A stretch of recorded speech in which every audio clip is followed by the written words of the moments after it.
The Kalan Republic had always been a model of tranquility. 12 star systems, populated by blue-skinned humanoids who valued diplomacy and agriculture over warfare and conquest.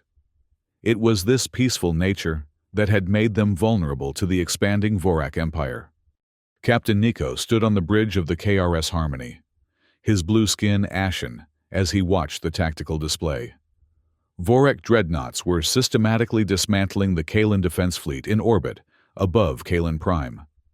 The massive vessels moved with terrible efficiency, their plasma cannons cutting through Kalan shields as if they were mist. Fleet Command reports 60% losses. Captain, his tactical officer reported, voice trembling. Orbital defense platforms are falling one by one. Nico's fingers tightened on the edge of the display. And the evacuation? Proceeding, but slowly, too slowly. The Harmony shuddered as another Kalan cruiser exploded nearby. They were running out of time. The Vorak Empire had been expanding for 500 years, conquering, enslaving, and no one had been able to stand against them. The Kalan Republic, with its philosophy of peaceful coexistence, had never built the kind of military that could repel such an invasion. Captain, his communications officer called. President Vale is broadcasting an emergency signal, not just to our systems, but beyond. Nico frowned. Beyond? To whom? To everyone, sir. Every frequency, every known communication protocol. It's a desperate plea. On Earth. At Deep Space Monitoring Station 7, Commander Sophia Blake stared at her console in disbelief. The message had come through their most sensitive arrays, a transmission unlike anything they had intercepted before. Sir, she called to her superior, I think you need to see this. The holographic display showed a blue-skinned humanoid. Behind him, flames and smoke were visible. His eyes, all four of them, were wide with desperation. This is President Vale of the Kalan Republic. Our worlds are under attack by the Vorak Empire. Their fleets have overwhelmed our defenses. We face extinction. His voice broke. If any civilization can hear this, we beg for assistance. We have never harmed any species. We seek only to live in peace. Innocent lives matter. Please, help us. The message repeated, and Commander Blake looked up at her superior officer. Sir, what do we do with this? Forward it to Earth Defense Council. Immediately. Admiral Elias Hayes sat at the large oval table, surrounded by the most powerful military and political figures on Earth. The message from the Kalan president played again, and Hayes found himself studying the alien leader's face. Fear was universal. It seemed. This is unprecedented, Admiral Takahashi said, after the message ended. We've had no official contact with any alien civilization before this. We've had unofficial contact, Hayes reminded him. We know they're out there. We've been monitoring their communications for decades. Defense Secretary Alvarez leaned forward. The question is, do we respond? Our fleet has never ventured beyond our solar system in force. We've only sent exploratory vessels. President Warner, a stern woman with a reputation for caution, studied the frozen image of President Vale. What do we know about these Kalan? Dr. Maya Collins, Director of Earth Intelligence, stood up. Very little. Madam President, we've intercepted some of their communications over the years. They appear to be a peaceful civilization, primarily agricultural, with minimal military presence. 12 star systems under their governance. And the Vorak? Collins' expression darkened.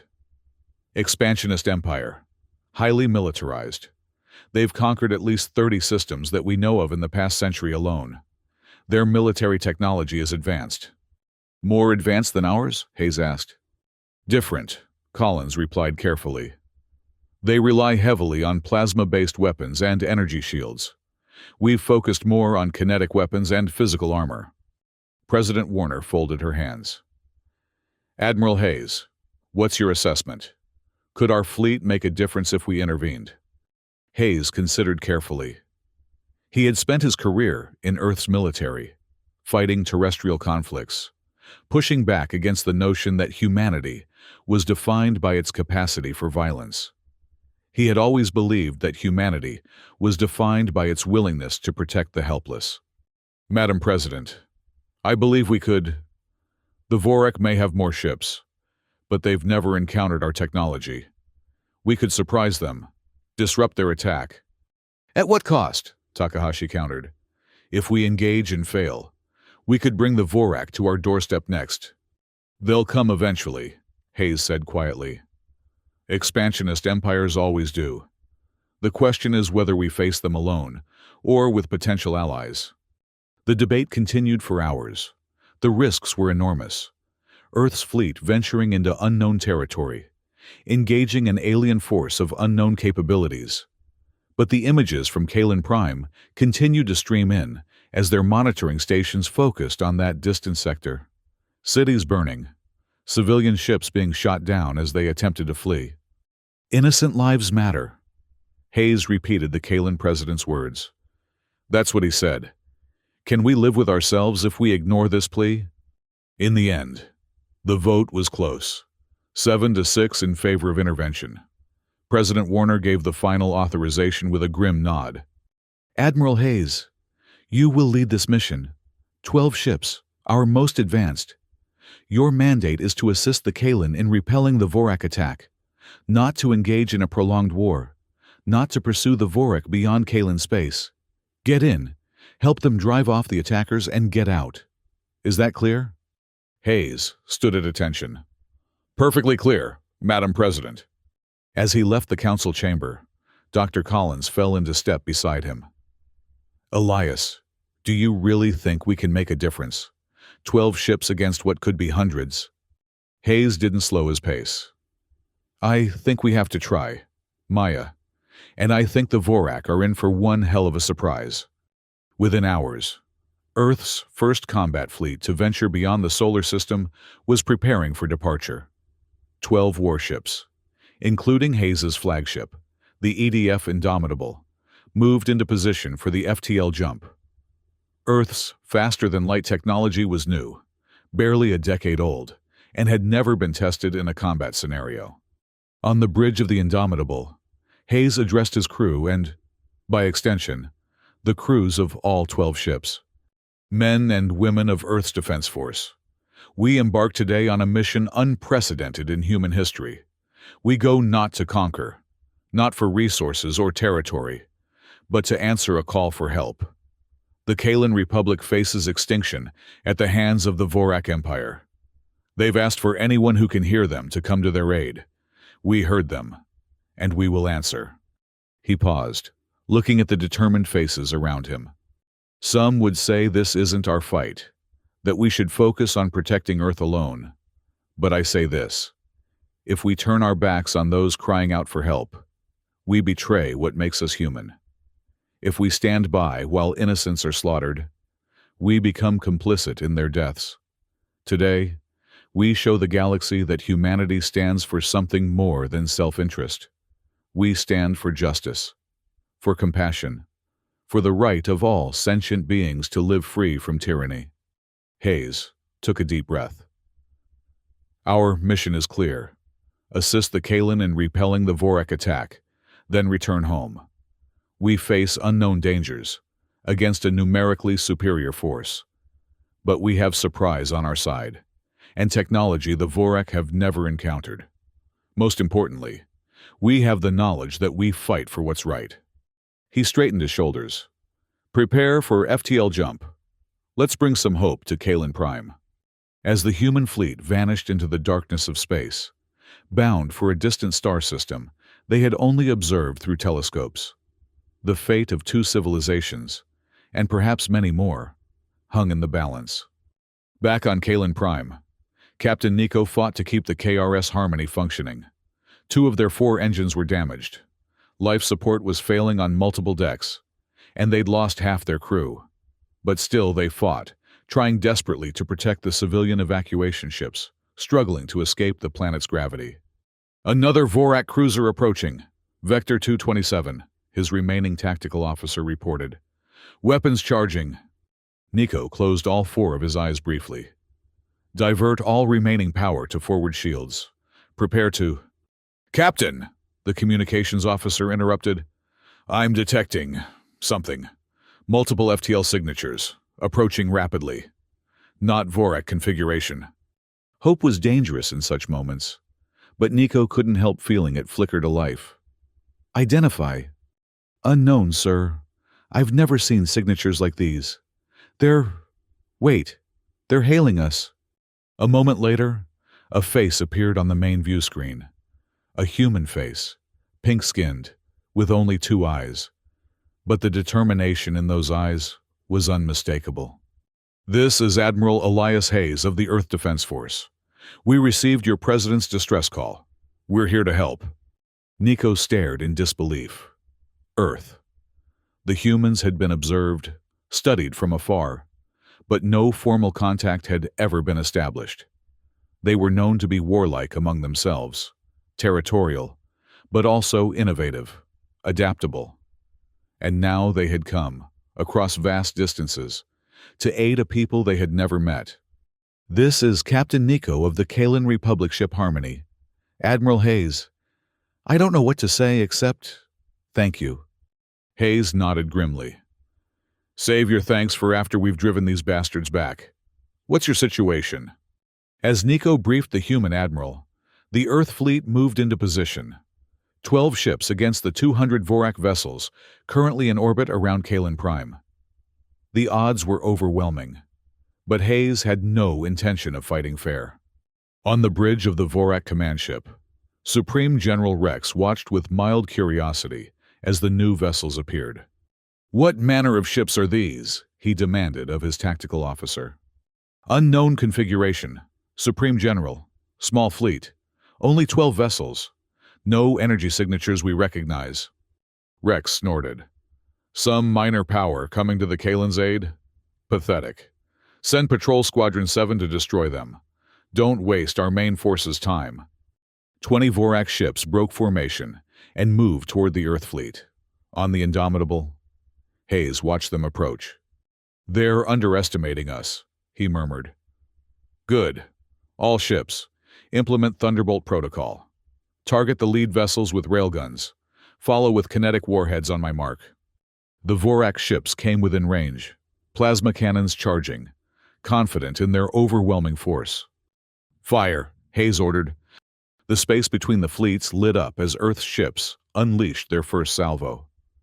Supersonic projectiles from the railguns struck the lead Vorak ships before they could even register the attack. Their energy shields, designed to disperse plasma weapons, did nothing against solid projectiles moving at such velocities. 3 Vorak ships shattered instantly. The others began evasive maneuvers, but the humans had anticipated this.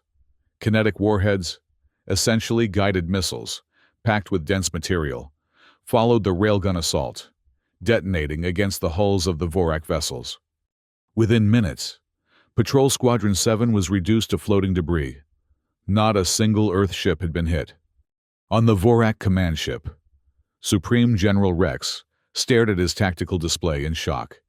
Impossible, he breathed. How did they... Supreme General. His second-in-command approached cautiously. These new vessels. Our intelligence network has identified them. They are from Earth. A primitive world on the galactic rim. They should not have this capability. Rex's eyes narrowed. Primitive, you say? Then how did they just destroy 20 of our ships without taking a single hit? They're weapons. They're not energy-based. They're using physical projectiles, at extreme velocities. Our shields are calibrated for energy weapons. Rex's anger built as he processed this information. 500 years of Vorak expansion, and no one had challenged them like this. No one had dared. Recalibrate the shields. Send in Heavy Cruiser Squadron 3. I want those Earth ships destroyed, and I want survivors for interrogation. No species defies the Vorak Empire. Meanwhile, Hayes was coordinating with Captain Nico. We've bought some time, but they'll adapt. We need to get as many of your people off planet as possible. The evacuation is proceeding, but slowly. Nico replied, We have thousands of ships trying to leave, mostly civilian vessels with minimal defenses. Hayes studied the tactical situation. We'll form a defensive perimeter. Your evacuation ships can pass through our lines. We'll keep the Vorak occupied. As they spoke, the tactical officer on the Indomitable called out, Admiral, large Vorak formation approaching. 40 ships, heavy cruiser class. Hayes nodded grimly. They're not underestimating us anymore. All ships, defensive formation Aegis. Prepare for sustained engagement. The Earth ships moved into a sphere-like formation, interlocking their defensive fields.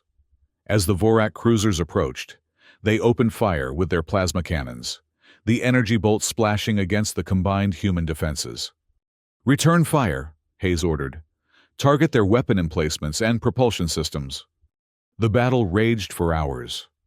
The humans fought with a combination of advanced technology and desperate ingenuity. When the Vorak adapted their shields to better resist railgun fire, the Earth ships switched to electromagnetic pulse weapons. When the Vorak countered those, Hayes ordered his ships to use their FTL drives for microjumps, appearing briefly behind enemy vessels to strike, then vanishing before the Vorak could respond. Captain Nico, watching from the crippled Harmony, was astonished. The Kalen had always believed warfare was a last resort, to be avoided whenever possible. But these humans, they seemed to have elevated it to an art form. Yet they fought not for conquest or glory, but to protect strangers they had never met. The Vorak, for all their numerical superiority, found themselves increasingly frustrated. Their tactics were based on overwhelming force and the fear it generated. They had never encountered an enemy that would stand against such odds, let alone one that would attack so aggressively while outnumbered. Supreme General Rex paced the bridge of his command ship, his rage building as reports of losses continued to come in. How is this possible? They are 12 ships. We are the Vorak Empire. Supreme General. His intelligence officer approached cautiously. We've analyzed their combat patterns. These humans, they fight unlike any species we've encountered. No ritual challenges, no honor duels. They strike at our weaknesses without hesitation. They adapt constantly, and they seem to have no fear of death. Rex snarled, All species fear death. Perhaps, the officer said carefully. But these humans appear willing to risk it when they believe their cause is just, and their technology. It's not more advanced than ours, but it's different, developed along different paths. Our defenses weren't designed for their weapons, just as theirs probably weren't designed for ours, but they're adapting faster than we are. Rex stared at the tactical display, watching as another of his cruisers suffered catastrophic damage from the human weapons. Enough of this. Prepare the main fleet. We will crush these humans and the Kalen together, and make examples of both. But before the main Vorak fleet could engage, an urgent transmission came through from Vorak High Command. Supreme General Rex. The face of Emperor Kane appeared on the screen. What is the meaning of these reports? A dozen alien ships defying our forces? Rex straightened. A temporary setback. Emperor. These humans have unusual technology, but we are adapting. I am about to bring our main force to bear. No, the Emperor interrupted. You will withdraw from Kalen Prime immediately. Withdraw, but Emperor. Do not question me, Rex. The Emperor's eyes blazed. Our intelligence networks have identified these humans' homeworld, Earth, a planet rich in resources, with a population of billions. If these 12 ships represent the best of their military technology, imagine what their full force could accomplish. The Emperor leaned closer to the screen. You will withdraw from Kalen space. Return to Vorak Prime. We must prepare a proper response to this. Earth, I am mobilizing our reserves. Within 2 months, We will have assembled an armada of over 1,000 ships. We will go to Earth itself and crush this upstart species before they can become a true threat. Rex bowed his head. As you command, Emperor. Within hours, the Vorak fleet began to pull back from Kalen Prime. On the Indomitable, Hayes watched with a mixture of relief and suspicion. They're retreating, his tactical officer reported. All Vorak ships are breaking orbit, forming up for FTL departure. Hayes frowned. That's too easy. The Vorak still outnumber us significantly. Why would they withdraw? President Vale, who had been evacuated to the Harmony, joined the conversation via video link. Admiral Hayes, our intelligence suggests the Vorak never retreat unless ordered to by their highest authority. This decision must have come from Emperor Kane himself. But why? Hayes pressed. I fear, Vale said gravely. They may be planning something worse. The Vorak do not forgive defiance. If they're withdrawing now, it's to prepare a more overwhelming response. Dr. Collins, who had accompanied the fleet as intelligence advisor, nodded. That fits with what we know of their psychology.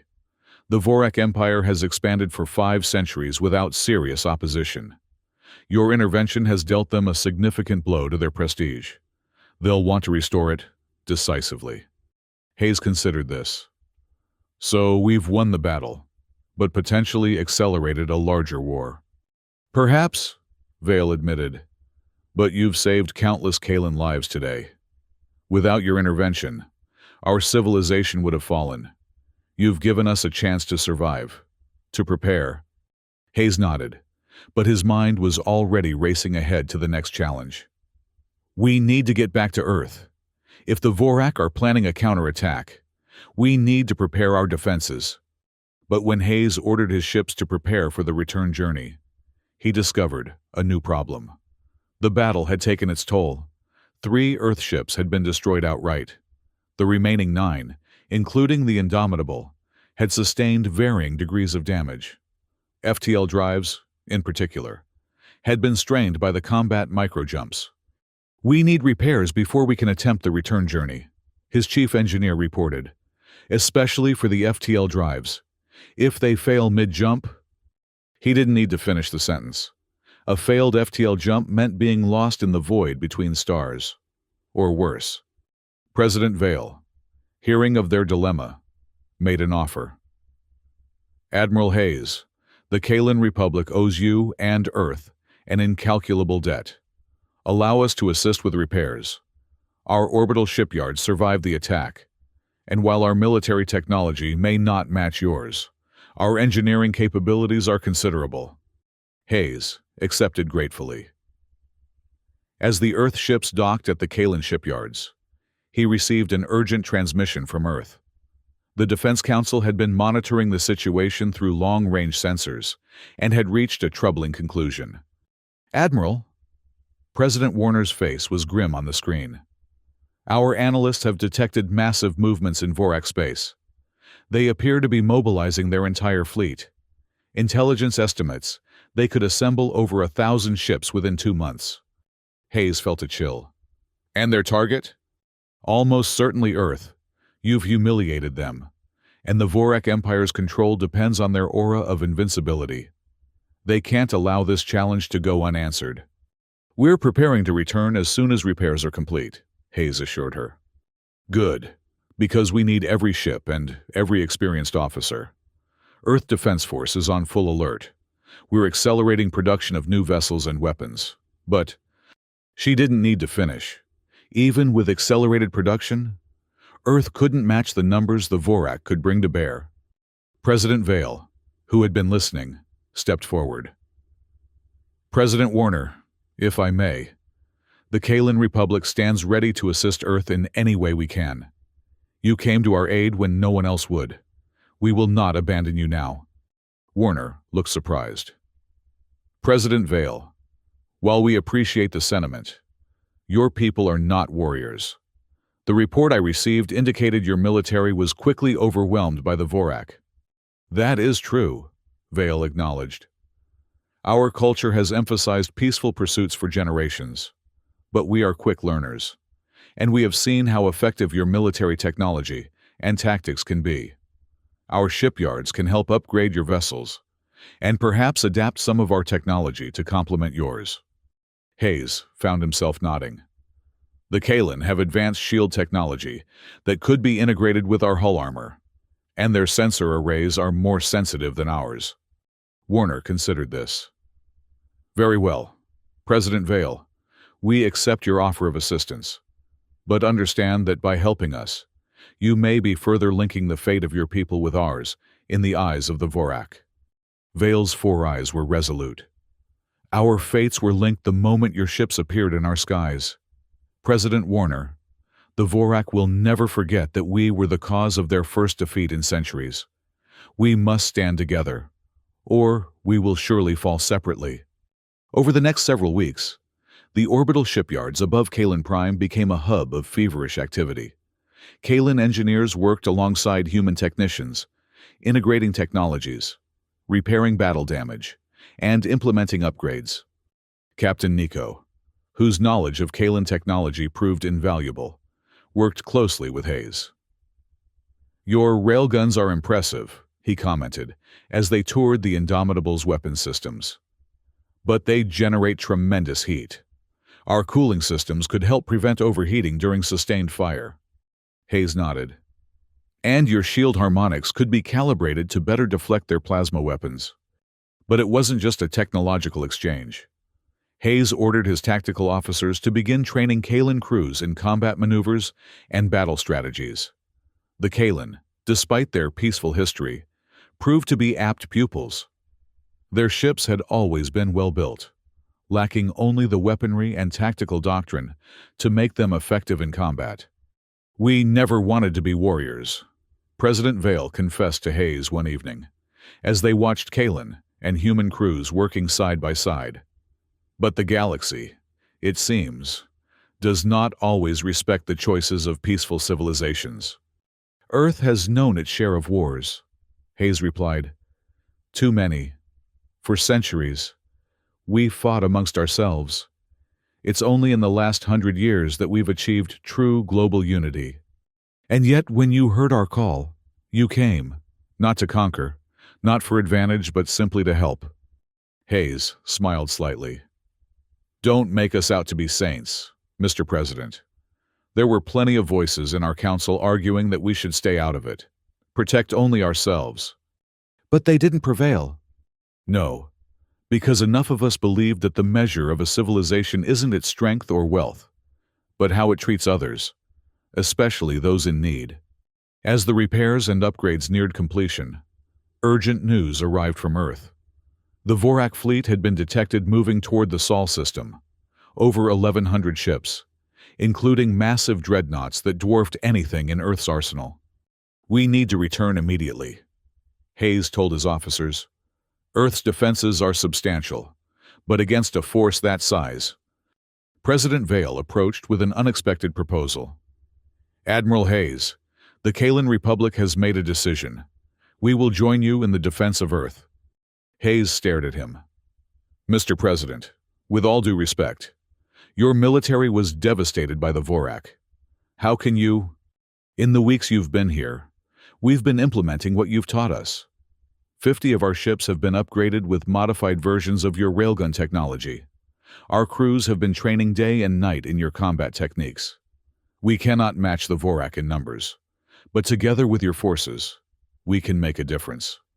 Hayes was moved by the offer, but concerned. "You understand what you're proposing? The Vorak will see this as a full alliance. When we defeat them, they'll never stop being a threat to your people." Vale's expression was solemn. "They already are a threat, Admiral. They withdrew this time, but they would have returned eventually. At least this way. We face them on our terms, together." Hayes couldn't argue with that logic, and the truth was, Earth needed every ship it could get. "Very well, President Vale, we accept your offer. Let's go defend Earth." The journey back to the Sol system was tense. 9 Earth ships, now upgraded with Kalan technology, accompanied by 50 Kalan vessels, similarly enhanced with human weapon systems. Hayes used the time to coordinate battle plans with Earth Defense Command and to integrate the Kalan ships into their strategy. They arrived to find Earth's defenses on high alert. The asteroid belt had been fortified with railgun emplacements. The Martian colonies had deployed swarms of automated drones. The moons of Jupiter housed ambush points, with ships and weapons concealed among the icy satellites. "Welcome home, Admiral." President Warner greeted him via holographic transmission. "And welcome to our Kalan allies. I wish it could be under better circumstances." "What's the status of the Vorak fleet?" Hayes asked. "Currently approaching Neptune's orbit. Our long-range sensors indicate 1,137 ships, including their Emperor's flagship.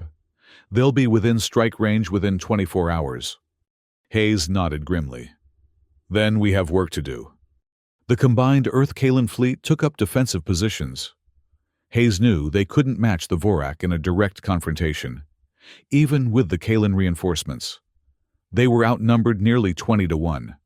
But they had other advantages: home territory, prepared defenses, and most importantly, innovative tactics the Vorak had never encountered. "We won't meet them in a set-piece battle," Hayes explained to his commanders. "That's what they expect, and that plays to their strengths. Instead, we'll use hit-and-run tactics, strike, then withdraw, force them to divide their fleet to chase us, then ambush the isolated groups." Captain Nico, who had joined Hayes on the Indomitable as liaison to the Kalan fleet, studied the tactical projections. The Vorak traditionally maintain tight formations. Their commanders value control above all else. "Exactly," Hayes agreed. "So we'll make that work against them. Chaos is our ally in this fight." As the Vorak armada entered the outer Sol system, the Earth-Kalan defenders put their plan into action. Small, fast attack groups struck at the edges of the Vorak formation, then used the gravity wells of the gas giants to slingshot away before the Vorak could respond in force. The Vorak, predictably, detached pursuit squadrons, which were then ambushed by concealed Earth vessels waiting among Jupiter's moons or within Saturn's rings. Earth's asteroid miners, with their intimate knowledge of the belt, guided modified mining ships on kamikaze runs against Vorak capital ships, their hulls packed with explosives. For 3 days, the solar system became a battleground unlike anything in human history. The Vorak, for all their numerical superiority, found themselves frustrated at every turn. Their tight formations, designed for overwhelming frontal assaults, became liabilities in the complex gravitational environment of a star system filled with planets, moons, and asteroids. But the defenders paid a heavy price. Earth ships were lost. Kalan vessels sacrificed themselves to protect Earth colonies. The Martian defense grid was overwhelmed and destroyed. By the 3rd day, Hayes knew they were running out of options. "The Vorak main fleet is still mostly intact," he told his war council. "They're adapting to our tactics, learning the terrain, and Emperor Kane's flagship remains untouched, surrounded by their strongest vessels." "We need a decisive stroke," Captain Nico suggested. "Something to break their morale." As they debated options, an unexpected transmission came through. It was from the Centauri Confederation, a species from a nearby star system that Earth had made tentative contact with, but never formally allied with. "Admiral Hayes," the insectoid face of Hive Commander Zax appeared on screen. "The Centauri Confederation has observed your battle against the Vorak with great interest. We, too, have suffered from their expansionism. Perhaps it is time we combined our efforts." Before Hayes could respond, another transmission cut in. This one showed a reptilian being with iridescent scales. "This is Grand Marshal Slith of the Omega Compact. We also wish to join your fight against the Vorak Empire. Our ships are at your disposal." Hayes could hardly believe it. The Kalan coming to Earth's aid had been surprising enough. But now, 2 more alien civilizations were offering assistance. Word of their defiance against the Vorak had spread faster than he'd imagined possible. We welcome your help, Hayes replied, recovering quickly. But we need to coordinate. The Vorak main fleet is moving toward Earth itself. We need to stop them before they can establish orbital supremacy. The Zenturi have 40 ships within range, Commander Zax reported. Fast attack vessels with disruptor technology. The Omega Compact brings 35 heavy cruisers, Grand Marshal Slith added, armed with graviton cannons that can penetrate Vorak shields. Hayes felt a surge of hope. With these reinforcements, they might have a chance at a decisive engagement. Here's what I propose. As the Vorak main fleet, still over 800 ships strong, moved into position to begin their assault on Earth, they detected new energy signatures approaching from multiple vectors. On his flagship, Emperor Kane received the reports with growing rage. More interference. Who dares? Zenturi ships approaching from Vector 045, Emperor, his tactical officer reported. Omega Compact vessels from Vector 195, and the combined Earth-Kalen fleet is moving to intercept from Vector 270. They're attempting to surround us, Supreme General Rex realized. A coordinated attack from 3 directions. Kane's eyes narrowed. So these humans have rallied other species to their cause. Impressive, but futile. Our fleet still outnumbers theirs combined. Maintain formation. Prepare all weapons. We will crush this pathetic alliance and make an example of Earth that the galaxy will never forget. The Vorak fleet turned to face the incoming attackers, their formation shifting to present weapons in all 3 directions. It was a formidable sight. Hundreds of warships, arranged in perfect tactical order, weapons charged and ready. Aboard the Indomitable, Hayes gave the final order. All ships, execute Operation Thunderclap. What happened next would be studied in military academies on a dozen worlds for centuries to come. The Earth-Kalen fleet, instead of engaging the Vorak front directly, performed a complex series of micro-FTL jumps, appearing briefly at the edge of Vorak formations, firing, and vanishing before the Vorak could respond effectively. Meanwhile, the Zenturi ships, with their advanced stealth technology, penetrated deep into the Vorak fleet's rear echelons, targeting their command and control nodes with precision disruptor strikes.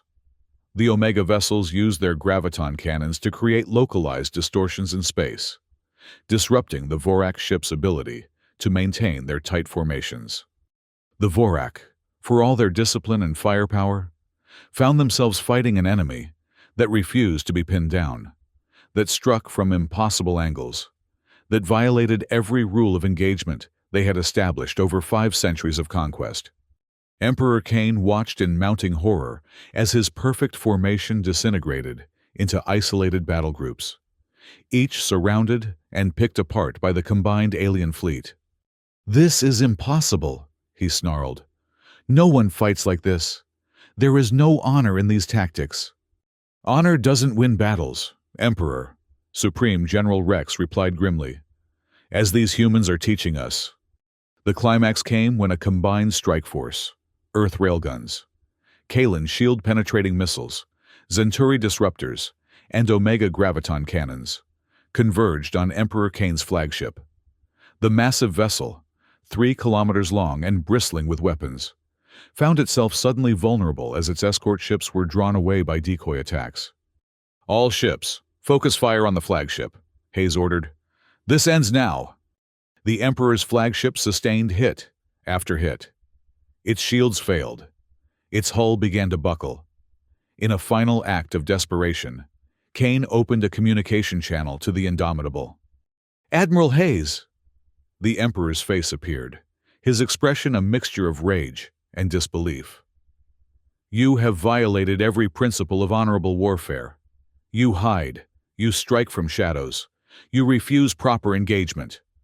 Hayes stared back at the alien warlord. "There is no honor in genocide, Emperor Kane. No glory in crushing peaceful civilizations. You came to annihilate Earth, just as you tried to annihilate the Kalen. We're simply defending ourselves, by any means necessary." "This is not over," Kane snarled. The Vorak Empire spans hundreds of worlds. We will rebuild our fleet. We will return. And next time, we will not underestimate you." "There won't be a next time," Hayes replied. "Not for you, at least." He cut the transmission and gave the order for the final barrage. The Emperor's flagship, already crippled, could not withstand the concentrated fire. Its reactor went critical, and the massive vessel exploded in a blinding flash that temporarily outshone the sun itself. With their Emperor dead and their fleet in disarray, the Vorak's will to fight collapsed. Some ships attempted to flee. Others surrendered. Within hours, the Battle of Earth was over. The cost had been high. Earth had lost nearly half its fleet. The Kalan, Zenturi, and Omega forces had suffered similar casualties. The orbital infrastructure around Mars had been destroyed. Earth itself had taken hits from Vorak weapons that penetrated the defensive screen, leaving impact craters in the Pacific Ocean and the Siberian tundra. But they had won. Against overwhelming odds, the combined fleet had defeated the most powerful empire the galaxy had known for 5 centuries. In the aftermath, as the wounded were treated and the dead honored, representatives from Earth, the Kalan Republic, the Zenturi Confederation, and the Omega Compact gathered aboard Unity Station, a hastily renamed Earth orbital platform. President Warner addressed the assembled delegates. "Today marks a new chapter in the history of our respective civilizations. Alone, each of us was vulnerable to the Vorak Empire. Together, we have proven that even the mightiest tyrant can be defeated." President Vale stepped forward. "The Kalan Republic owes its continued existence to Earth. When we sent out our distress call, we had no expectation that anyone would answer. The humans not only came to our aid, but they taught us that sometimes one must fight to preserve peace." Commander Zax clicked his mandibles thoughtfully.